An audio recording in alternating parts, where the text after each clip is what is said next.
creating a plan for action. Now, you guys have heard the theory, a dream without a plan is just a dream. A plan without action is just a plan. And then action creates activity, momentum, and business. Now, I give you this because I want you to be able to create the most solid plan you can for the action you're about to take. So let's get into this real quick. I'm going to give you the breakdown on how we create our business plans, how my clients create their business plans, and how I want you to create your business plan. So this is going to take you some time, but you're going to categorize specific things. For instance, how much money do you want to make? How many units do you want to sell? What's going to be your gross volume?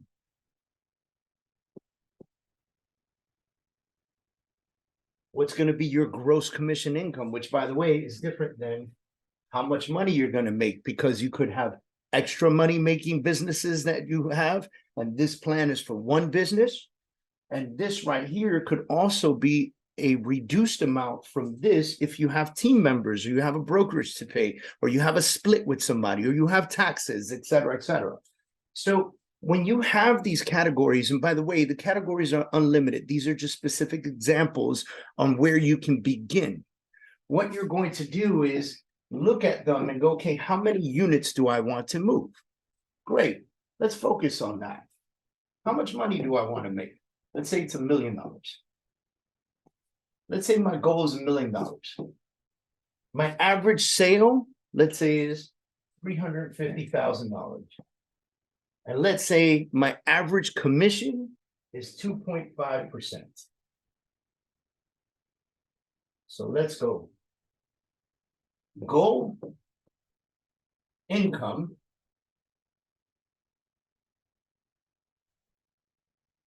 average sale, and average commission. Now, you guys should know your average commission, and if you don't, this is going to help you begin to track that kind of information, right? Now, here we go.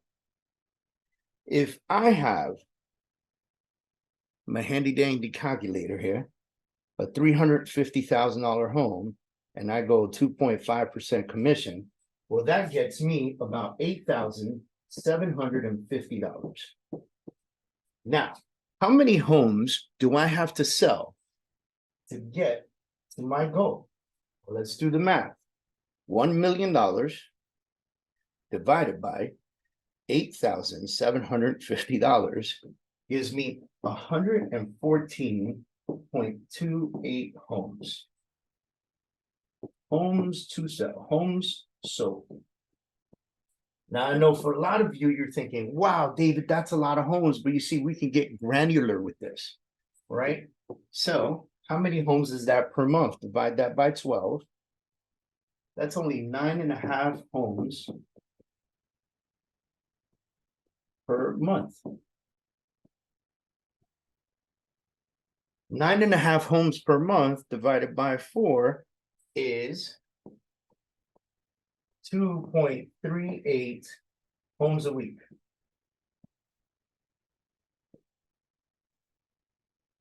Once you know this, once you have this information, you can begin to formulate a marketing plan around it, right? So in order for me to move 2.3 or 9.5 homes a month, well, then I'm going to play with the numbers and go, how much am I spending on leads right now?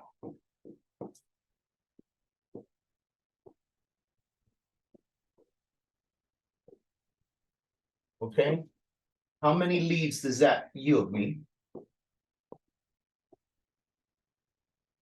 Am I getting per month, right? So how much a month am I spending on leads? How many leads am I getting? Okay. And then once I know that number, how much do I need to multiply it by? Right? So let's say I'm getting 50 leads, and those leads, I'm sorry, let me come back 1 second. How many leads am I getting, and how many of those are converting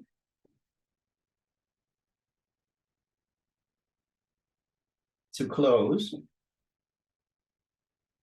So let's say you're converting 2 a month and you're trying to get to 9 point something a month. We'll round it up for the better sake of your business to 10 a month, right?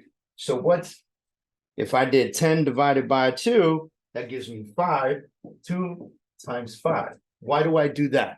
Because now I need to multiply this by 5 and this by 5 in order to achieve the goal. This is just math, guys. Whether the reality is real or not, there's only one way to test it. This is just math, okay? So what we did was we said, I want to make this much. This is what my average sale is. This is what I earn on average in commission. This is how many homes I would have to sell to achieve that goal. So this is like, this helps me achieve that, right?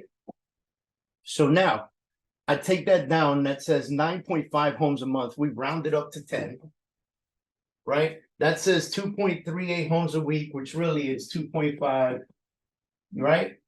Okay, that leads me. So now currently, how much am I spending on leads? How many leads does that yield me? How many of those are converting to close? We assumed that 2 was what you were closing.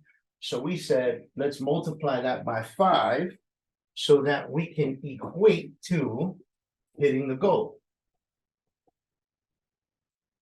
This is, by the way, the simplest mathematical way for you to achieve everything that you're planning out.